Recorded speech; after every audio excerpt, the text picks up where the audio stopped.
I see marvelous things in your future, young man. You are going to find deep personal connections if you only go out of the house and get off of the goddamn internet for a second. The World Health Organization says that the ever-expanding crisis of chronic loneliness poses a global health risk. Since I have a hard time sitting with my own thoughts, I called in a bunch of guests to talk about loneliness with me here in Pécs in the south of Hungary.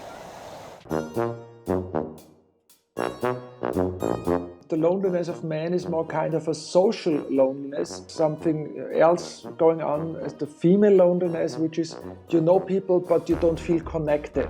This is more like kind of an emotional loneliness. Some men would say that maybe this is related to women being more empowered, and now men cannot exercise their manliness in a way that So a they competition? used to.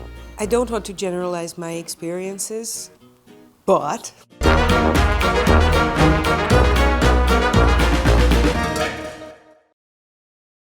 so being alone is not the same as being lonely, and chronic loneliness seems to be a growing problem among populations worldwide, and it also seems that it is affecting men way worse than it does women.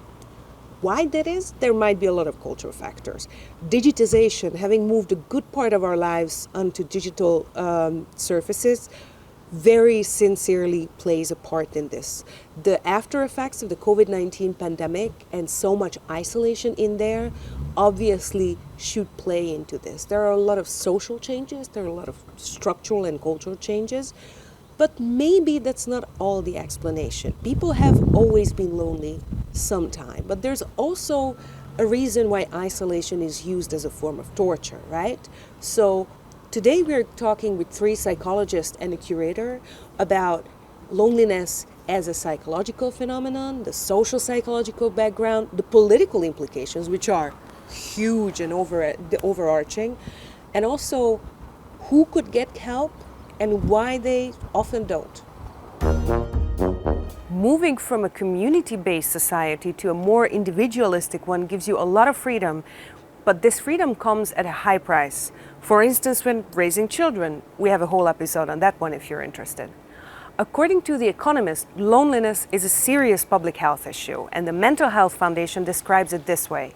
Long-term loneliness makes it harder for people to connect, which leads to fear of social situations and ultimately makes it more difficult to escape negative thoughts. The lack of social connections can shorten your lifespan so severely, it's equal to smoking 15 cigarettes a day, which certainly gives a new meaning to the phrase social smoker. Of course, it's not only cultural change that isolates people. Anxiety and depression are 2 factors that have increased tremendously in the last few years. In the first year of the COVID-19 pandemic, global anxiety and depression rates jumped by 25% according to the WHO.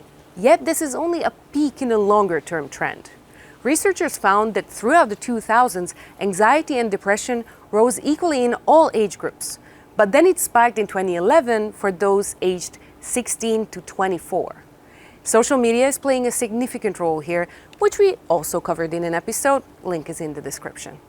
Men have been heavily affected by loneliness. A research on male loneliness by the University of Oregon found that 15% of men say that they have no close friends, which is a whopping 12% increase since the 90s.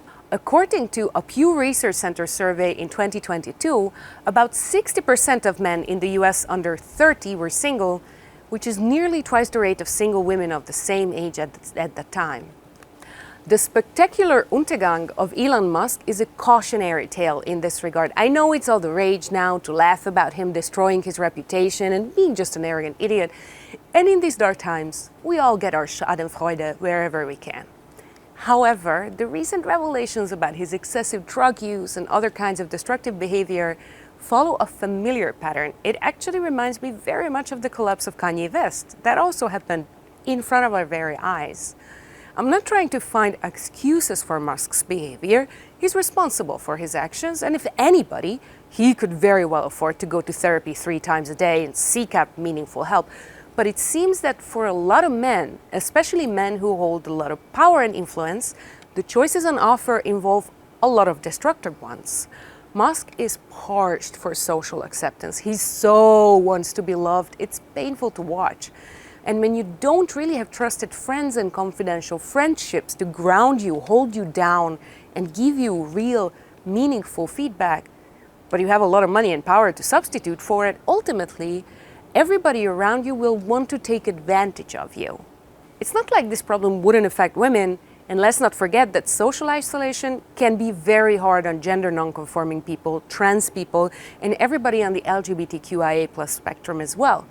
However, it seems that a new and potent blend of loneliness is affecting straight men across the developed world. So let's talk loneliness. Our guests are Romeo Bissuti, who is the CEO of Men's Health Center in Vienna. He's a clinical psychologist and psychotherapist working with male target groups for 25 years now. Regina Pozsgai has been working as a psychologist and hypnotherapist for more than 20 years. She incorporates Gábor Máté's trauma-focused approach in her private practice.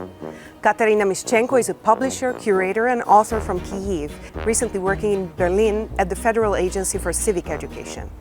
Bálint Takács is the head of the International Master's Program Counselling and School Psychology at the Institute of Psychology at the University of Pécs in Hungary. He also runs a private practice as a counselor where he applies his training in family and couple counseling.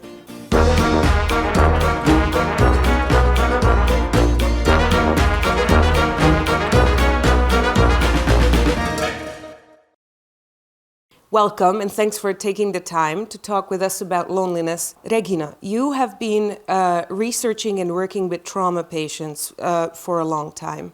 And I wonder how the issue of loneliness connects with trauma. Is traumatic experience inducive of going down this path of extreme loneliness, or does a loneliness cause trauma, or how do these overlap? We hear so much about trauma. Everybody has difficulties in their lives. When you stay isolated with a problem or a difficult situation, that is trauma. So it's not the thing what happened to you, it's the thing what is inside you. And I think loneliness is not because of the society and not only because of the digital communication, and that we can move to different places in the world so we can leave our family members and our friends away. It's more deeper inside, and it has roots in the childhood, really, and childhood traumas.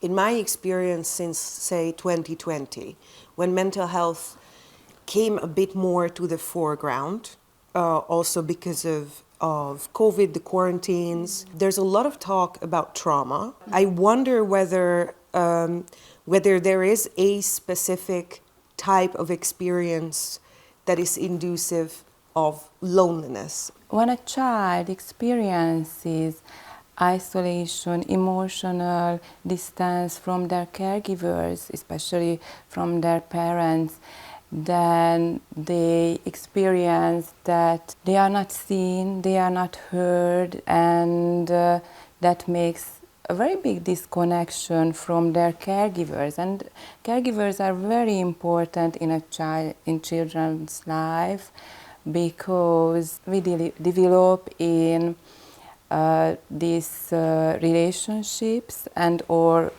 soul develops in these relationships. They function as a mirror for the children, and if there is some disconnection in this relationship, then the child can feel really disconnected from their parents, for example, and that's the main root of loneliness, to be abandoned, to be lost. There is a British psychiatrist called D.H. Winnicott, and he has, I think, a very good quote, which I would like to tell you. It says that it's a joy to be hid, but it's a tragedy not to be found. I wonder whether this has a specific sort of gender implication? Because it seems that men battling with loneliness causes a quantifiably greater problem. We see that the COVID situation changed something, especially about young men, because before COVID, a lot of studies showed that it's more the older man, like men older, like me, like 50 plus, who are struggling with loneliness. But now we see younger men between a man in their 20s who are struggling with loneliness. And Equimundo made a study in 23 about the state of men in the US. And there we see that 48%, almost 50% of the men who were answering told that their life in the online field is more revealing and rewarding, is more rewarding than their real life. And a lot of young men have given up to find a partner. And they are thinking it's the fault of the women. If we compare women to men, we see that the loneliness of men is more kind of a social loneliness. That means you don't have people to meet with. And a lot of studies show that there's something else going on as the female loneliness, which is you know people, but you don't feel connected. This is more like kind of an emotional loneliness. So we see under a gender perspective, we see there's some interesting findings. It seems to me that there's a huge disconnect, especially between the younger generation, between sort of the general perspectives of men and women. We see this in like voter behavior, and maybe we can talk about this with Kateryna in a second, but I wonder, Bálint, whether you see any cultural factors like this. What I see, for example, in my counseling sessions is that a lot of men come for therapy or counseling, and that's one of the biggest problems they struggle with, that they don't feel like they are achieving enough, they don't feel that they are successful enough, or they are fulfilling their potential. And it's an interesting question, why? And some would say, of course, maybe more related to the manosphere perspective, some men would say that maybe this is related to women being more empowered, and now men cannot exercise their manliness in a way that so a competition? Yeah, maybe something like that. But I also think that it goes back to how children are raised, and that boys from a very early age are encouraged to perform, to be strong, not to show that much emotion. And this has the counter effect of them not being very good with dealing with their own emotions, their genuine emotions, which leads to difficulties in relationships, and also leads to feeling of this worthlessness when they don't feel that they are living up to their own expectations or that of society's real or imagined expectations. I don't want to generalize my experiences, but it feels like we have to teach them to speak again after 12, the age of 12, because there's this whole sort of shift in their world. So the child who used to be connected and cuddly and, have their own lives, and then adolescence comes and turns everything on its head. Is this, I don't think is it like a hormonal thing that we should just put up with? Maybe it doesn't really matter. We see that, it does matter, because of course socialization we can change. We can change how we nurture or parent our children. That's definitely true. Boys have lower capacity for verbalizing their emotions. There is this psychopathological term called alexithymia, when one is unable to recognize their... And some even call this, I think, male alexithymia or something like this, that there is so much gap in women and men in this regard, although I think this is changing nowadays, exactly because parenting styles are changing and people are more conscious about these things. I mean, the parents. I've heard of male frigidaire blindness. I haven't heard of this. This is giving me a lot of answers. All the men behind the camera are grimacing now. Yeah, it comes back to this traditional way of parenting that we tend to say to the boys that, you know, man up, toughen up, boys don't cry, things like that. And that makes them blind in the long run to their emotions, or certain emotions that make them feel vulnerable. And yes, in the therapy sessions, counseling sessions, I also see this difference, that it's much harder to get to some real stuff, talking about some real stuff, genuine feelings with men. Today we're hosted by the Győző-Csorba County Library in Pécs, in the south of Hungary. The central campus combines a public and a university library in a stunning building of nearly 13,000 square meters and has a complete collection with 1 million volumes. We recorded this conversation in their downtown filiale, which also has a children's library. And as you can hear, we're huge fans of this library. Check them out and maybe visit their literary festival in the autumn. Link is in the show notes. And now, back to the program. Kateryna, you are not approaching this as a psychologist, but as a, you know, from my field. So I'm very happy to step over to the field of culture and politics. How do you come to a research project like this? When we are speaking about Ukraine and Ukraine at war today, there are different kinds of loneliness or modes of loneliness I would like to address.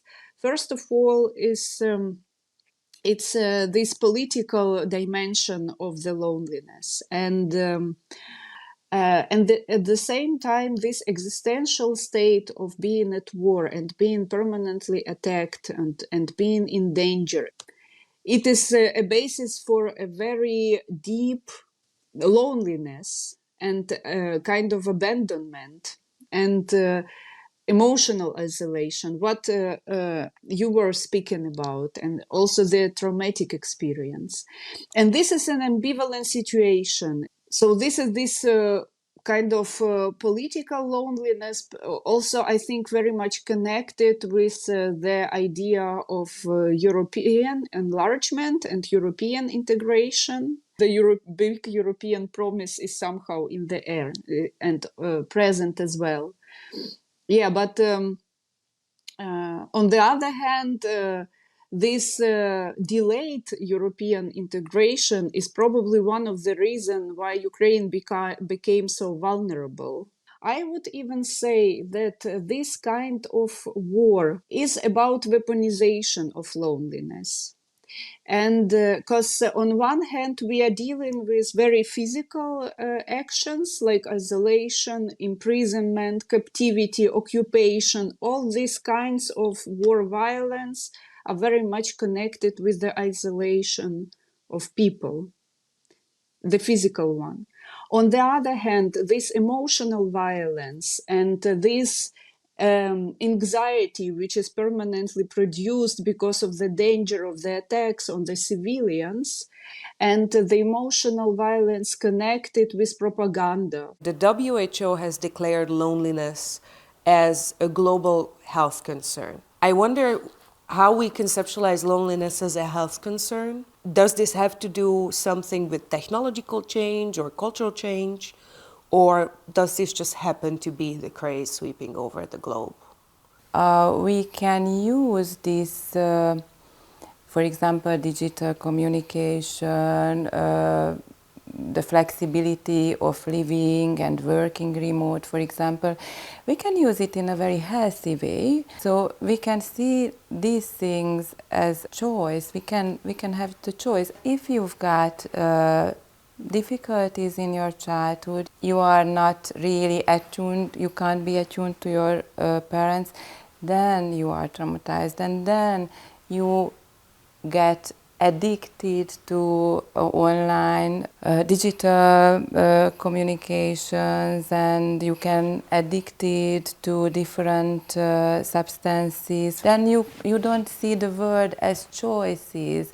You see the world that it's frightening, and you have to stay home, and you have to fulfill other people's needs, and you have to achieve things, and it's very depressing and makes a lot of anxiety. It reminds me of our capacity to tolerate frustration, and this is what Romeo was also talking about, that it seems that certain people are less capable of tolerating a certain amount of frustration. For instance, as Romeo, you said, young men to deal with rejection, or not even necessarily rejection, but expectations. How do you see this working with men for 25 years?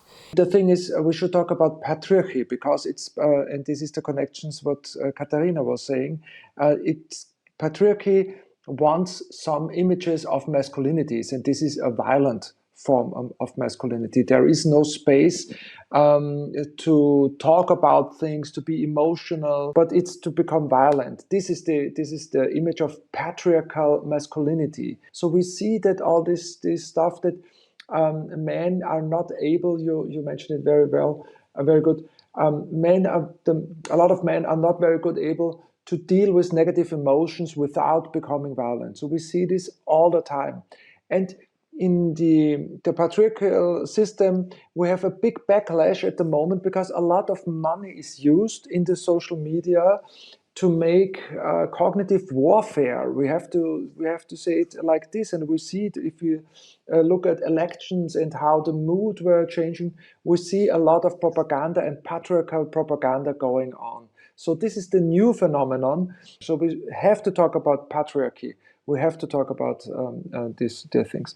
On the individual level, of course, we try to work with the young boys. We try to work with them that they can deal with negative emotions without becoming violent, to talk to someone. There is the Harvard study of adult development, and they took two groups. One thing, Harvard, people who finished at Harvard University, and the other thing was like working class people and social disadvantaged group of male people from Boston area, like worker group, social disadvantage.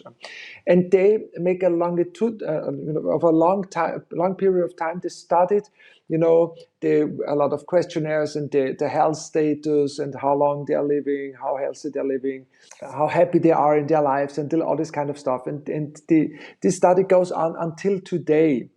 And you know what the interesting finding is, and it's very interesting.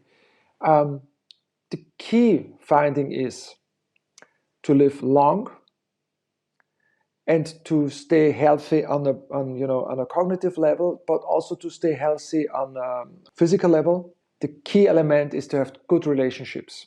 This makes us live longer, and so we need caring masculinities, and we need, as a man, and you mentioned this at the beginning, men change their role not because they're fighting against patriarchy. Men changed their role because they were adapting to feminism, which is good, and it's fine, because women changed, but they were not discussing the costs of masculinity for themselves. I mean, this is very much of a patriarchal logic, and men were not fighting against patriarchy. And this is somehow also the reason why we have such a big backlash at the moment, because the change in masculinities were not so much brought by the issues that men have themselves. They changed somehow because women changed, which is fine and perfect, but we need to make a more like a societal level. We need to involve men to fight against patriarchy. Who goes to therapy and who gets to go to therapy? Who can afford it? Who accesses therapy, be it anything like support groups, actual psychotherapy? Because to me it seems that there is way less on offer or way less available than there would be need. let alone, I mean, demand is somewhere between need and offer. Private practice it costs money. So unfortunately, not everyone can afford it, but I see it's not really just for the elite who are looking for options like this, or the upper middle class, whatever. People who think it can work and they think that it's important to take care of their mental health will usually make it somehow to come to therapy, because private practice is really where they can get really personalized, customized care. We can go on about for a long time about the whole, state level funding issues of psychotherapy, which is basically non-existent. Well, there are some options, of course. But on the other hand, there's more and more, as you mentioned, support groups, self-help groups, or group therapy in general maybe is more accessible, even financially speaking. It usually costs less individually, but then again, it's a different kind of intervention. Kateryna, I really want to ask you about the experience of diaspora, because even in the best of times, living in diaspora, or I would say moving out of a community, can be a very isolating experience. I'm interested in the question if the people from diaspora, I mean now concrete Ukrainians and Russians abroad, if they can create some kind of political subjectivity there where they are. I think Ukrainians managed it. On one hand, after the revolution 2014, the communities, Ukrainian communities in Germany, for instance, became more active, also on the level of creating some units of civic society, NGOs, and going public with some, Ukrainian issues, let's put it this way.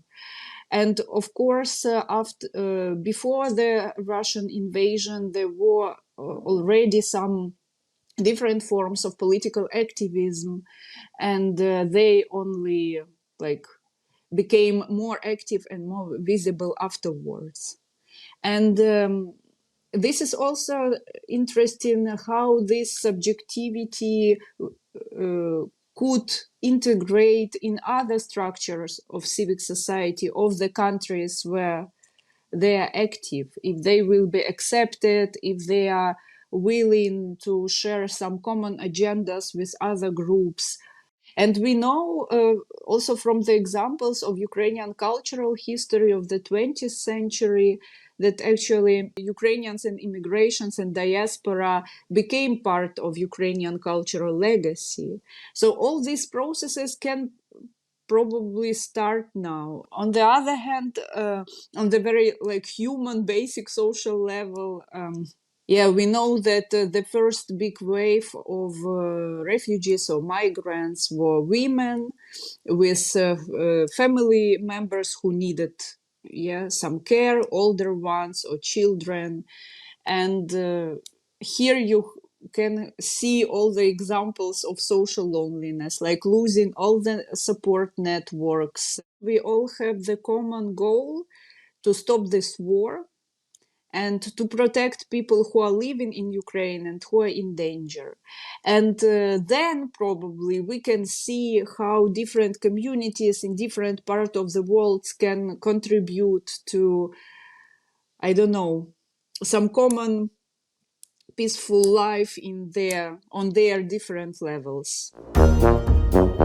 Our media partner Átlátszó is a Hungarian investigative journal under immense political pressure from the ever wilder attempts of Viktor Orbán's government to strangle independent media. Check out their videos on their YouTube channel and please follow developments. International attention means a lot to the remaining independent journalists who still stand their ground in Hungary. Thank you. And now back to the program. You brought up care, and that also reminds me that I wanted to ask you, Regina, about the effects of COVID and the lengthy quarantines. We talked about this while this was happening, and now to me it seems nobody wants to talk about it. It's over, leave me alone. I don't want to address this, right? This was a very dark time for a lot of us, and we just want this to be out of perspective. For example, just yesterday, 2 clients of mine mentioned COVID, and it was very difficult, for example, families who had small children because of education, and they had to work and look after their children and educate their children at the same time, and it's a huge pressure. It was a very huge pressure on them. As long as I live, I still don't understand why we pretended that school is ongoing, especially with younger children. It was a pretense, and now we are picking up after this. It shows up in every competence test, everything. Those years are missing. Yes, but maybe it could help us. We were pretending, we were just trying to have a normal life in not normal circumstances. Yeah. When my son, who is 25 now, and he started the university at that time, and he just didn't have any time together with their mates, with other students, because they just, they didn't know each other. So it was a disaster for him, actually. He felt so very separated and isolated. Yeah, but there were other people who enjoyed COVID as well. So it's the question of adaptation. For example, if you are a very introvert person, maybe it's better to stay home. I want to come back to you, Romeo, for a second, because you also work with and publish about, specifically, as Daniela phrased it, unstable young men, the threats or the risks of suicide. Which suicide, of course, especially in young people, I think culturally we conceptualize it as like the ultimate tragedy, the ultimate unnecessary tragedy. That is really, we see a big gender gap when we look at suicide in a lot of countries, also in Austria, and I think all over Europe. In Austria, it's like 3 times more likely for men to commit suicide. And as a background, we see that, of course, loneliness is a big issue. And I think it's the most likely death reason in young ages. It's at the same level like dying by an accident, not only car accident, but like by risk behavior. So it's especially at young age. And we see one thing is like how to deal with negative emotions, of course. We see that we have to take care of young boys who have become victims of violence, and they have no one to talk to. So what we need very much is to reach out for boys and to have a good sense and have a lot of programs which we haven't, because there's the social need is not being seen on that big level. To reach out for those boys who have problems, because sooner or later they will make problems. We see that the male depression is very often not seen, because when you talk to a guy and say, how is it going? Say, well, okay, it's all right. You don't know if is it just a male performance, or does he have a depression because he's not connected to his feelings and he feels everything is senseless. And also we see that a lot of drug and alcohol abuse is like a way how young boys, not so much young boys, but boys and men and male population try to deal with depression. And we see, especially at alcoholism, that a lot of suicides are committed while being under the influence of alcohol.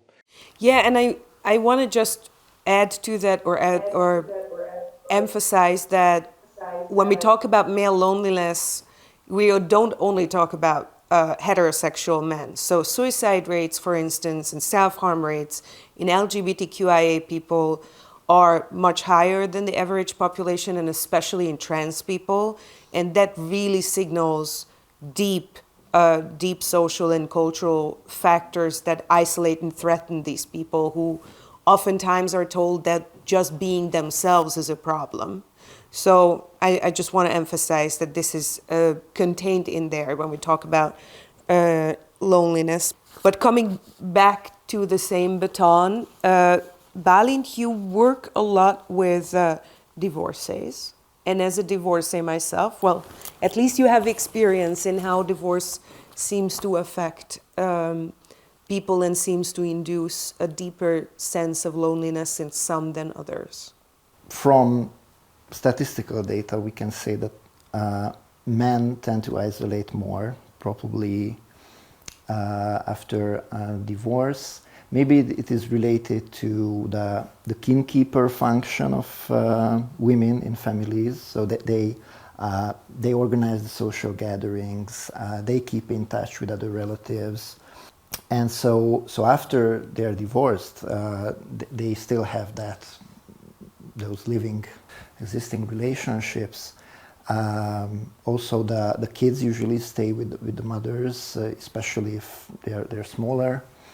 And I think that while being a single mother or a divorced mother is a very demanding experience, taking care of the children creates a lot of opportunities or duties where they have to be in social contexts. While again, men tend to have all these pent up resentments or a lot of feelings. I think I was like 35 years old when I realized that you can go to couples therapy even before things get hopeless. So maybe that should be advertised a bit more.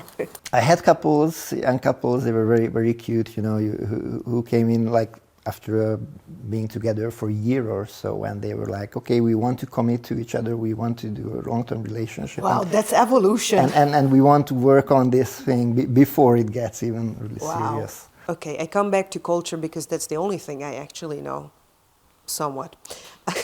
So it seems to me that our patterns of socializing have changed significantly. I grew up in housing projects and partly in a village where, a lot of men would socialize in the local pub, of course, but there was also like a sort of a ritualization of things that we do. And many of those rituals in a lot of contexts are gone. Elemér Hankis, for instance, theorized, 30 years ago, that these huge spiking cases of alcoholism should be attributed to rapid urbanization and people losing this kind of pattern of what comes after what in life. So one of the perspectives that can connect this maybe is, if we look at a social historical perspective, that we had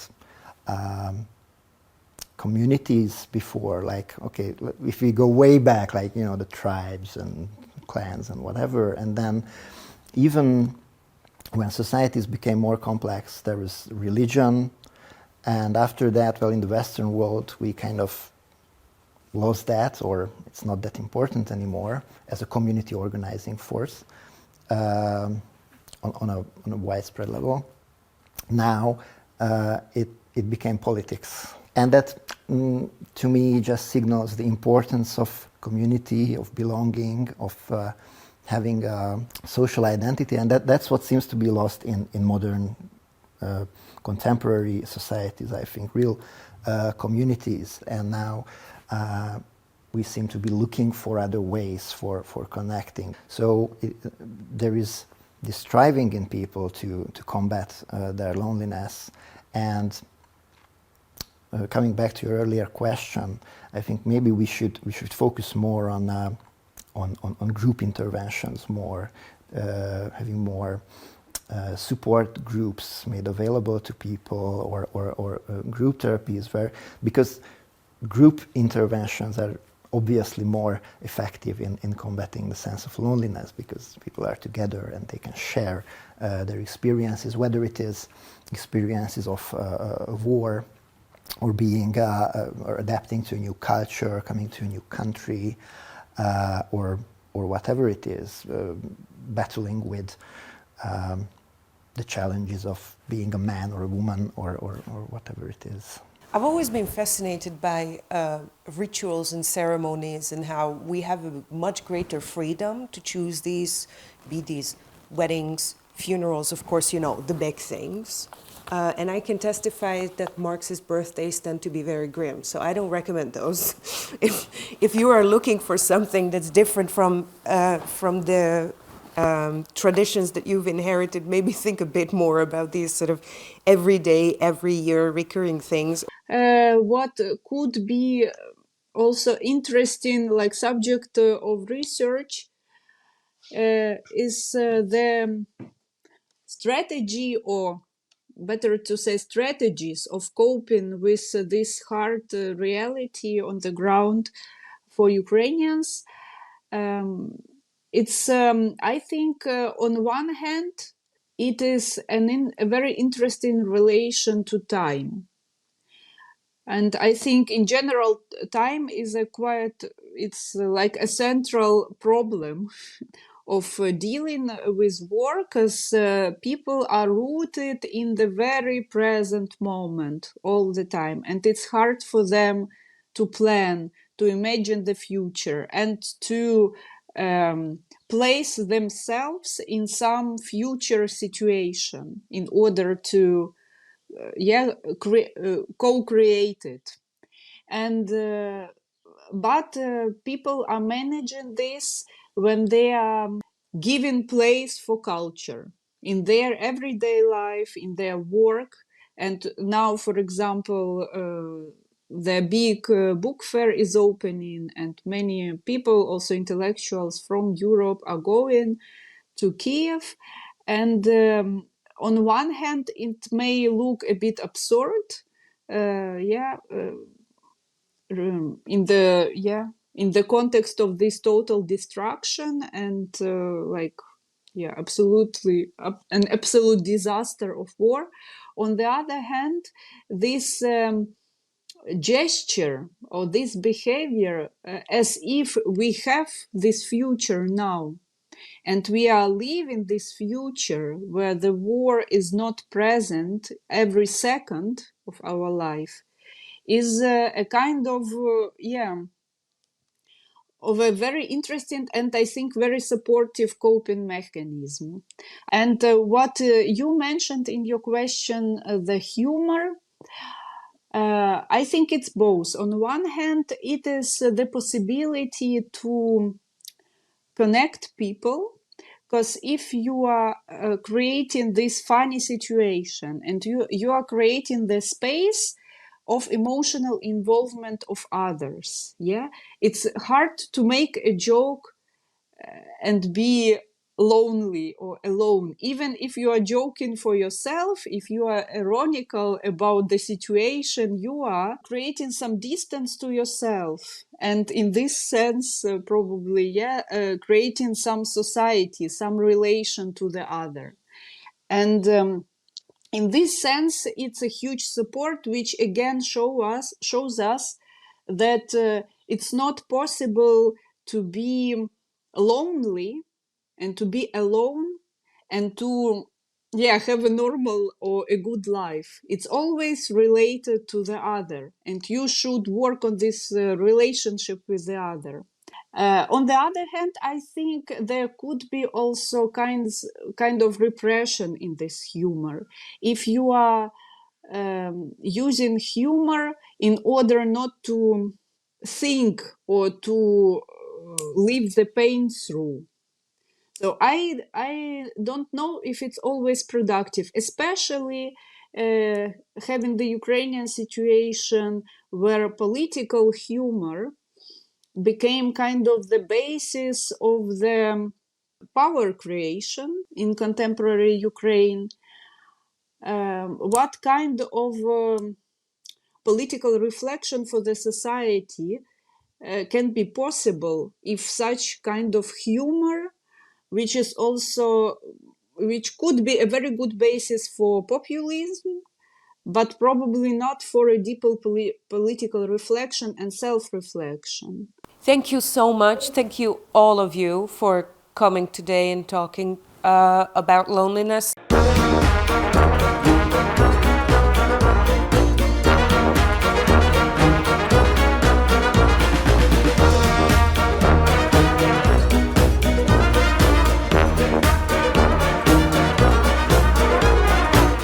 turn to when you're feeling lonely? Have you ever asked for help directly?